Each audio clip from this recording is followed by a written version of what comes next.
So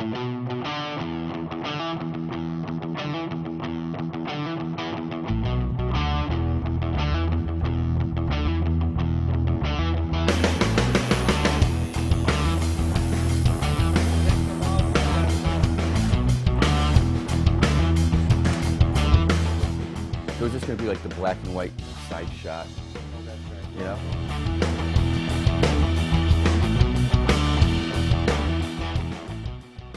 Well, if someone's getting their first tattoo, I would say think about why you're getting your first tattoo and be honest about it. And I don't think there's any real wrong answer, but I think you really need to know why. Pick something that's going to mark this place in your life, and you're going to look back at it with fond memories. I lecture about tattooing and the history of it. And one of my clients was asked, why do you get tattoos? And her answer might be a little weak, but I think it's got some validation. She said, why is the sky blue? Just don't be too influenced by peer group. I think it's okay to get a little sorority thing or fraternity thing or some kind of like woodpecker smoking a joint or something. That's okay to have one of those, but realize that, you know, you're marking your body. Make sure it's something you feel like you can live with the rest of your life. Be tasteful about picking it out and make sure you can live with it the rest of your life. All of my tattoos mark different places in my life. They don't necessarily are significant towards, but I can tell you who did it, who was there, where I was, what I was doing. And, you know, it's like a story. It's a storyboard. It's a reflection.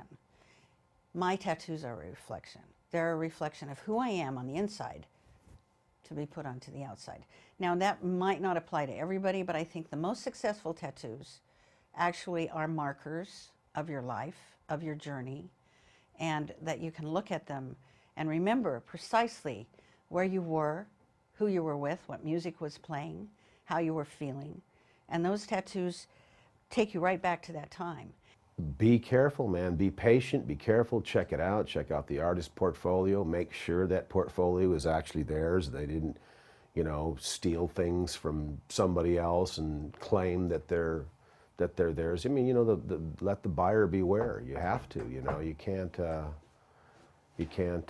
take chances like that. Don't do anything distasteful, don't do anything gang related or racist. Make sure it's something that you can live with the rest of your life. I've seen throughout my career the person that comes in and wants a cartoon character. It may sound good when you're 21 years old. When you're 41, it's like, what the hell am I doing with that? I got a lot of people, most of the time 18 to 25, and they come in and they say, oh yeah, listen, my friend was here 3 days ago. He had this and this done. I want the same one. What? Or they come in and they go like, hey, listen, you choose me something. Or you pick me out the heart. Hey, I'm not going to get tattooed. You're the one getting tattooed. You have to look in the books. I'm not going to do that for you. You know? And a lot of people come in with groups, and they're all taking a heart with a ribbon, and I'm going to take his name, and his name, and his name, and his name. But your next door neighbor, that's not going to be a friend anymore in 3 months. So that's going to be a cover-up again, and you're going to get all these names under each other, and they're all covered up, you know? Names, I don't do names. My father used to have a saying. He says, somebody wants a name on them, if they want a woman's name on it, he says, you do it as big and fancy as they want it for the same price.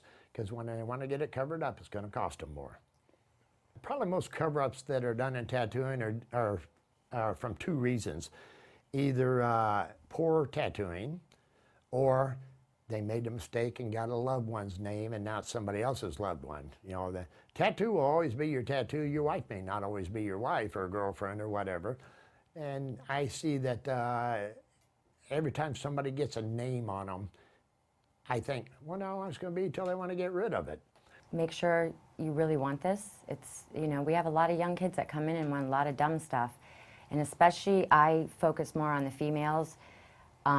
Young, pretty girls coming in wanting not a so pretty tattoo. They're 18, they're in this groove of whatever they're into that they're probably not going to be into in 5 years, wanting their arms tattooed or their neck. And I try to explain to them, you know, you're young, you're going to change.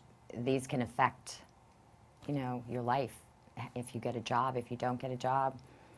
And if I don't think a tattoo is actually going to be nice on someone, I tell them, I don't think you're going to be happy with this. And 90% of the time I can talk them out of it and getting something different, or at least moving the location. This is hard to correct if you, you know, don't get it done right the first time. I mean, you know, you can get things repaired, reworked, lasered. You know, you have choices, but it's always better to get it right, you know, the first time. So just, you know, choose your artist very carefully. Some people, you know, they walk around the walls and they look at the work that's there, and some people think, well, why would you get something on the wall when you can have something custom?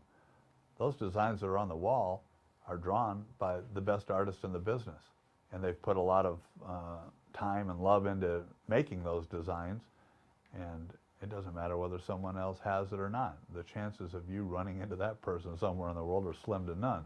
My advice would be to walk in the shop, see the atmosphere, start asking questions. Those questions that you should be asking are, do your tattooers have bloodborne pathogen certificates? How do you sterilize your materials? How long have you been established here? Feel comfortable in the space. Feel comfortable with the people in front of you, and look at the artwork.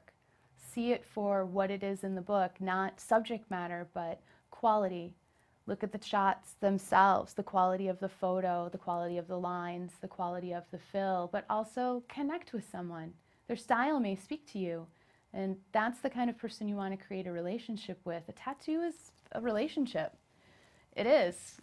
Your hands are on someone's body for hours and hours and hours sometimes. There's energy exchange, there's art exchange. So you really have to pick the person that you want to put your body in care of. Sometimes it really breaks my heart when I see what some of the young girls are getting. They're not thinking it out. In other words, large chest pieces was a trend for quite a while.